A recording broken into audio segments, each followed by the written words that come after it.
ladies, so it's Sheree here today talking a bit about menopause, or kind of our spare tyre, and why we get a spare tyre around our abdomen. So many ladies come into me and into my gym and go, oh my gosh, how do I get rid of this spare tyre around my waist? This never happened. When I was younger, I never had this. What has happened? Well, there's a few reasons. There's not just one reason. So I want to have a bit of a chat to you today about why we carry a spare tyre as we get older. There's a few reasons for it, and quite a bit we can actually do for it. So let me just get into it. So the bad news is that the average woman over 50 years of age in our society, in Western societies, will gain an average of about half a kilo a year over the age of 50. Not a great thing, but there's so much that we can do about it, so don't despair. Spare tyre can be due to so many things. It can be due to our genetics, it can be due to the food and alcohol intake that we have. It's a slowdown with our metabolism as well, so that tends to slow down when we get to a certain age. Our sedentary life is part of it. Post-pregnancy, we can have bloating and inflammation as well. I don't know about you, but if I eat way too much fruit, I can go up 2 dress sizes in the space of half an hour. So that can alter things. It can be stress as well in our lives, and also the way that we carry ourselves, our posture, and how strong our abdominal muscles are to actually hold in all the abdominal contents. So I'm going to address all these things one by one today. If you have any questions along the way, please feel free to ask me, and I'm happy to answer them to the best of my ability. So the first one, I want to talk about genetics. So sometimes particularly if you're losing weight, people will say to me, why is it that the abdominal kind of area is the last place to lose weight? Well, genetics can play a large part in that if Great Auntie Maud and Great Auntie Joan and your mother and maybe grandmother all carry their weight around the waist, and that was the last thing to come away when you lost weight, it could be the same for you. Because when we actually happen to lose weight, and many women, or everyone really, will hold on to weight in certain areas. It may be that your bust line comes off last or your waist comes off last. But for many of you, that will be the last thing to come off as you start to get more toned up and start to slim down. That can be the last one of your part of your body to go. And that can just be a genetic thing. We can't do anything about that. So don't focus too much on that today. We'll move on to the next one. So food and alcohol. So it is amazing how many women, as they get older, drink alcohol.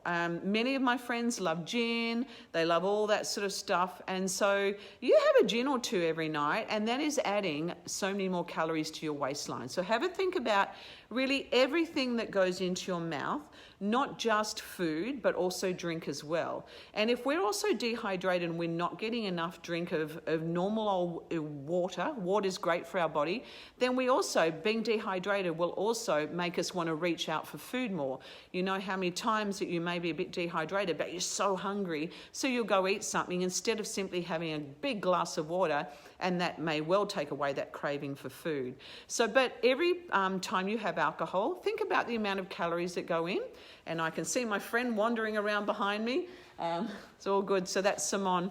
And so just have a think about everything that goes into your mouth and how many calories that actually puts into your body with each thing that you take. Cut down on highly processed foods. So if you think about trying to have things that are as close to how you would grow them or take them from life as you can. So if you're going to get a potato, then as much close to what you would get in nature as you can. So if you are going to buy food from the supermarket, we always know that the outer aisles are the ones where you get all your eggs and produce. Or unfortunately, they also put the chocolate right beside that. So kind of steer clear of that.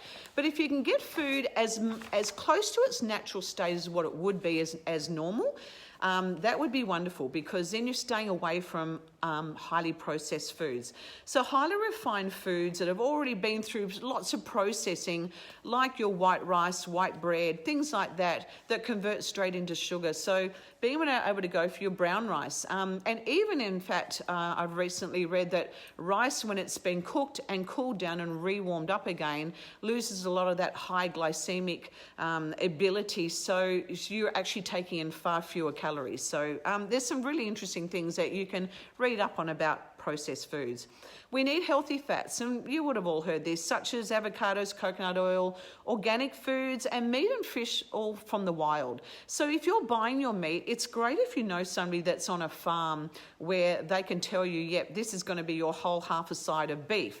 And you know that it's all grass-fed cows, you know, and that's really healthy stuff. They're not giving them unhealthy stuff, so then that doesn't go into your body. So perfect if you know somebody, but if you know of a really good a butcher that you know where the meat is sourced from, that is also wonderful as well, because you know you're getting meat without all the additives. Full fat as much as you can, so don't go diet and stuff. I never go diet drinks particularly. They have so many other things in there, but any diet sort of yogurts or anything like that are not ideal for you. So go full fat as much as it can be in the natural. If you're going milk, for example, milk comes from the cow with a layer of cream on top. I used to, as a kid, go stay on my auntie's farm where they used to milk cows every day.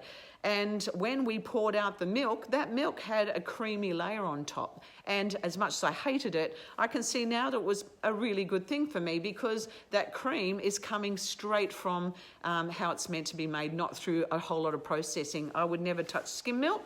That's my choice, but I would go full fat with everything. Full fat butter, full fat Greek yogurt, full fat milk. So try and stay as much as you can how nature intended it to be. And the other thing that I do with my food is we've started to do some intermittent fasting. And so we have really, I don't do the 5 days on, 2 days off, but I'll go all night now and go into the next day and not have food until 16 hours of fasting. So if I eat, say, at 8 o'clock at night, then I'll go till 8, 9, 10, 11, 12 o'clock the next day before I eat something. I've got 8 hours, a window where I eat pretty healthy stuff still, but I've got that 8 hours a window where I do eat. And then you've got all that time for your body to rest and recuperate. So 16 hours where you're not putting food into your body. You can drink still, but you're not putting food into your body. And hence you can actually, it's amazing how many less calories you take in when you're doing this sort of thing. So it's a great way to just get in some extra less calories. Now, metabolism, it will slow down as we go, Dora. Our metabolism does slow down. But I want to remind you that the more muscle you have, the more calories you burn for a longer period of time. So if I do right now a strength training session, and I do my strength training session for 45 minutes, say for example, as compared to doing some cardio, say on a treadmill or on a bike for 45 minutes, I'm going to burn off my calories for a lot longer period of time than I would doing strength training than if I'd just done cardio. So for many of you out there who lose weight, I think you're looking at the scales, and you're looking at the scales probably way too much, because scales do not tell you how much fat you've actually burnt off. And so we're aiming to in life is to get rid of the fat, but not the muscle. You want to retain muscle at all costs. So if anyone told me that they want to lose some weight, I would suggest to them that they keep going with their strength training, because you want to retain that muscle. That muscle becomes your fat burner. It's really important to keep going. You do not want to lose that. So our metabolism will increase quite a bit when we have some strength training on board and start to build up some muscle. Sedentary. So those people that are more sedentary, as we get a bit older, we're often in jobs where we're, well, not all of us, but some people are in jobs where they're sitting for long periods of time at the desk station, and then they may go home and do their activities where they're on, do some scrapbooking or whatever it is. So you're sitting, and the thing is there, you need to move. So probably if I was at a desk doing work all during the day, I would stand up, move around, and then come back and sit down. There's so many things you can do at a desk, and maybe I need to be doing Facebook Live on what you can do at a desk, at your work desk, because there's so much to talk about there. Now, post-pregnancy, pregnancy can create some problems with many of us. I myself carried 4 very big babies, so well, big for me. I was only about a 55 kilo lady at the time, and I was carrying, 8.5 pound babies, and that is quite a bit. And my body, with my first one particularly, couldn't deal with that. So I ended up with an umbilical hernia. So my lovely belly button I'd had my whole life, I have not had for the last 25 years. I have an umbilical hernia in the place of a belly button. And so when you have things like that occurring, or if you have a cesarean, you actually, because they cut through into your abdominals, then some of the nerves get cut that innervate into that abdominal wall, that when you work it is going to pull that abdominal area flat again. So because we have nerve deactivation in some areas there of our abdominal wall, and particularly me with my umbilical hernia, then you'll find that your abdominal wall will not activate to the same degree as it did before you had babies. So that can cause a bit of a problem there. And we all get a bit of a separation of the six-pack muscles, so the rectus abdominis separate to make room for the baby as it grows. So if that doesn't come back into place again, that can also cause some deactivation of how we would normally work that abdominal area to get it flat again. And also as a result of that coming apart and not going back together, some women can get vaginal prolapses and abdominal hernias, and back pain as well. And there can be more of a potential for urine incontinence down the track. So in a moment, at the end here, I'll show you a great way where you can lie down on a bed or the floor, and simply pressing down is a gentle but effective way to help get those lower abdominals to go back into shape, or just to start to get firmer. So pregnancy can cause a few issues, but hopefully as we go along, as you go on through life, you can start to really activate and get whatever areas you can of that abdominal area going well. I find that my abdominal area works far better above my belly button than what it does below my belly button, and I would put that down to my umbilical hernia, which I will get fixed at some stage. So bloating and inflammation. So the core muscles do share the nerve pathways as a small and large intestine. So therefore, any stress that's in the intestines will shut down those core muscles. So if you're trying to work on your abdominal area and trying to get that firm, if you have internal inflammation, hi Penelope, great that you could join me today. If you have internal inflammation there happening in your bowels, that can actually shut down that nerve pathway to where you're trying to get those abdominal area flat again. And so by dealing with that inflammation, you actually can do a lot to helping that abdominal wall do what you want it to do, which is retract again and become flat and do what you want it to do. So you need to be looking at gut health as well. This is another thing that I'd like to talk about soon, because gut health is huge. Gut health is all those microbiomes that cause your body to be healthy. I think for many of us, if we looked at, I'm not just talking about abdominal bloating today with the inflammation that happens there, but if you looked at your gut health, and that's easy enough to Google, but gut health is essential for good health. So I look at a lot of people these days with just different illnesses that come on, and you kind of think, wow, how did that happen? And you kind of, if you look at gut health and the microbiome, if we have a healthy microbiome, then we can fight against all sorts of diseases. But if we have eradicated a whole lot of our microbiomes that normally live there but are not there anymore, then there's things that will come against us that we just can't fight against. So I would ask you today, if you really want to look at great health really, all overall. Sorry, I'm a bit tired today. We had big winds last night that blew over my kayak even. Can you believe that? In my yard. It took my kayak and chucked it down the yard, so it's quite incredible. But if you look at your gut health, you can do a lot to increase just general overall health, but also to help that inflammation that you may have happening to be reduced. Things like sauerkraut, at the very simplest, Greek yogurt, full-fat Greek yogurt. If you take that every day, that really helps to get that gut microbiome really a lot more healthy than what it would be if you weren't doing it. But there's so many things, kombucha, there's so many things that you can be doing. So look up gut health and you'd be amazed at what happens there with how you function in life. There is a tribe in Africa, and they starts with K, I can't remember the name, but they had a look at their gut microbiomes there, and they were so healthy. Obviously no obesity there, but also they had just about every type of microbiome that we would hope to have, they had in their gut. And they looked at the sort of foods that they ate. So they would forage for roots, they'd have wild berries and a lot of wild meat. They found that when in the seasons of the year when the berries kind of went and they couldn't get as many berries, that their gut microbiome was not as good just on the meat. But adding the berries and the roots, they had a wonderfully wonderful gut microbiome. So yeah, so it's as easy as that. So boost your microbiomes. And if you want to know more, Google up microbiomes. But if you ask me to, I can do more of a talk on that as well. But yeah, so fantastic to learn a bit more about how our body functions from the very internals. I'm also a nurse, so I get great joy from this as well as being a strength trainer. I love learning a bit more about the body. Now, stress. When our body's under stress, the adrenals secrete cortisol, and then the cortisol floods the body with glucose, so sugar.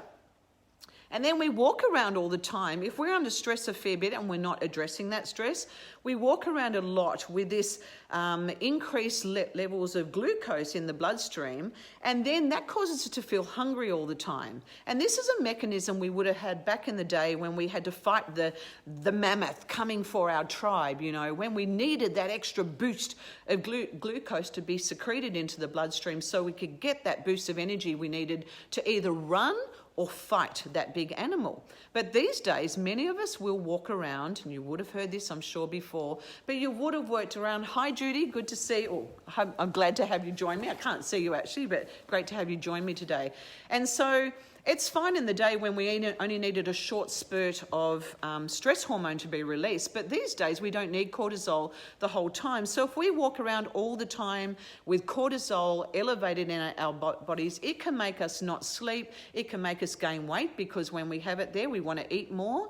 And this is all a thing to keep us safe back in the day when we were in tribes, but we don't need that in this day. So I would ask you, if you have stress and you know you're under stress, you're not sleeping well, you just feel like, wow, this is all too hard, then yeah, I would really be dealing with stress. There's some great apps out there. You would have all probably seen the Calm app.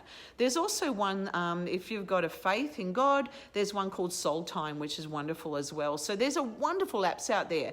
Sit and meditate. Go off to a quiet spot at the beach or in the bush. I love the bush and the beach, or anywhere where there's a stream or some water running, and take time out for yourself. Self-love. Take time out for yourself. You would be amazed at what slow breathing does too.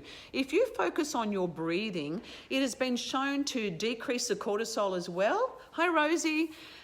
Decrease the cortisol as well. So it's wonderful if you can just take time out for yourself, even if it's only 5 minutes. I've got a wonderful little app that I bought that just shows a ball expanding. As it expands, I breathe in.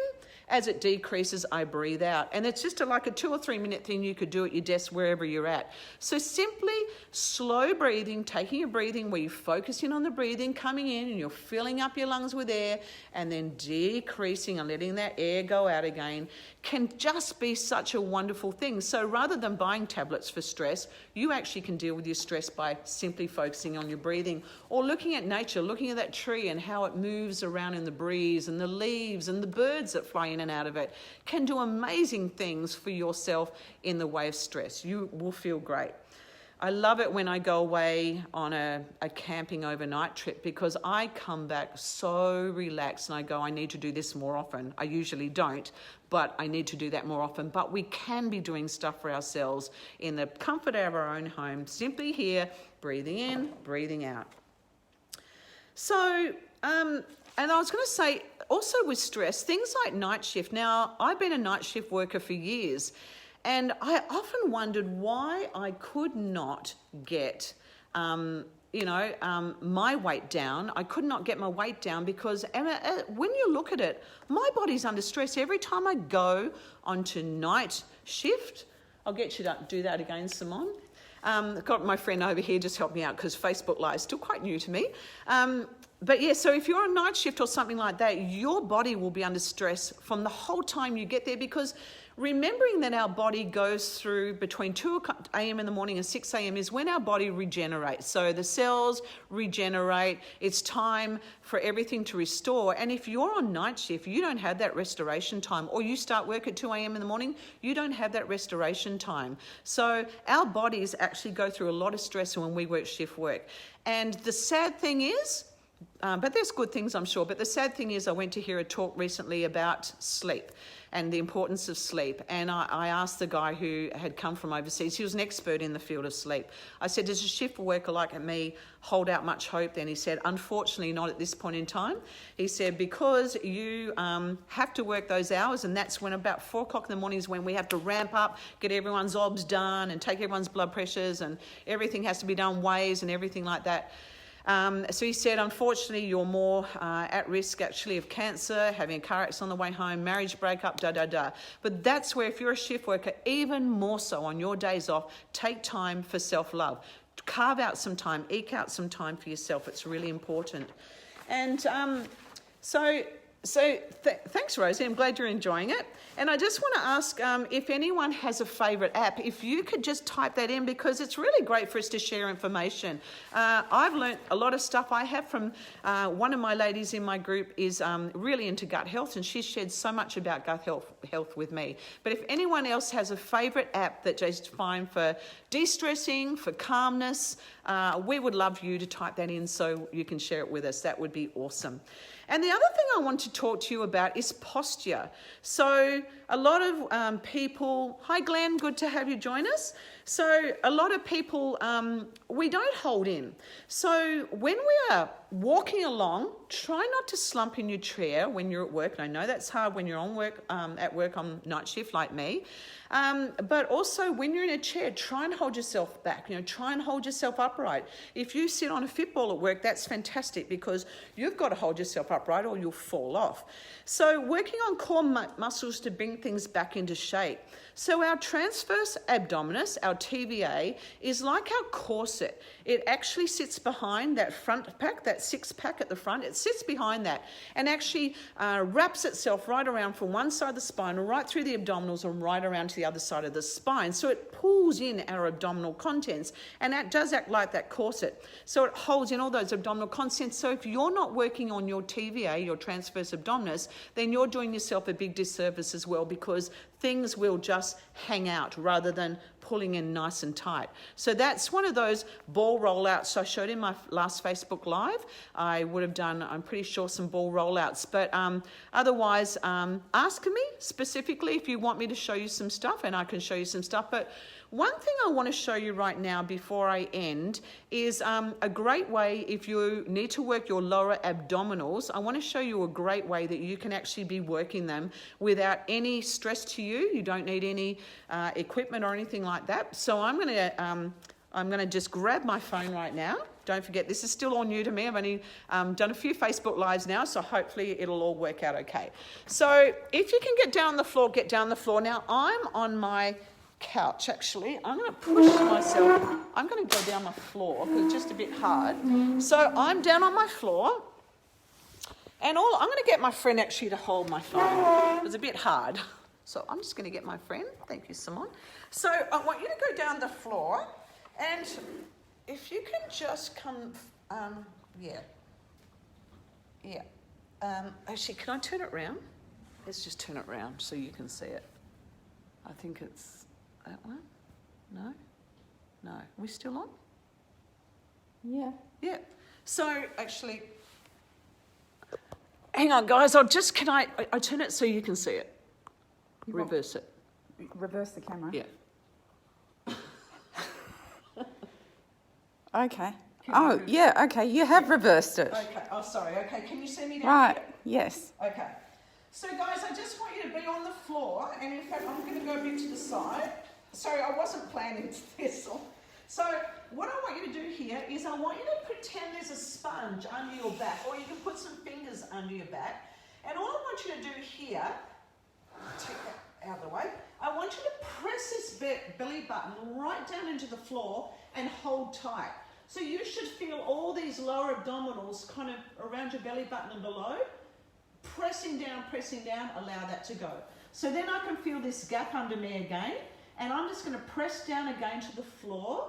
I'm going to press this down nice and tight, and I can feel, and I hope that when you guys do it at home, you can feel all these lower abdominals right around your belly button and below, and probably on either side of your belly button, really working. Hold down there for about 10 seconds if you can. Now, if you find that too easy to do, you can actually press down and lift up a leg.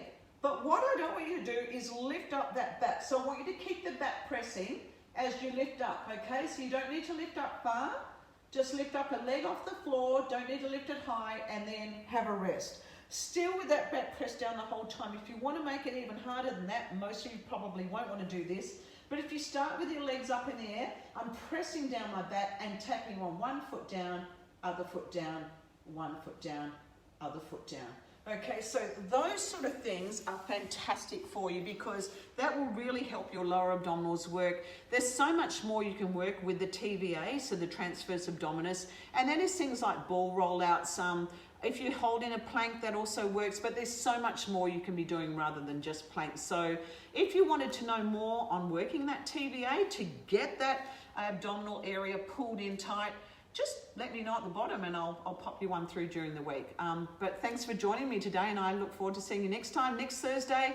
Sorry, we're a bit late starting today, but around 1 o'clock we'll be doing another one. I'll promote it beforehand. I don't know what I'm doing yet, but if you want to know more on gut health, want to know more on activating that transverse abdominis so you've got a nice flat abdominal area, please let me know in the comments below and I'll see what I can do. Thanks for joining me today. I'll see you next time.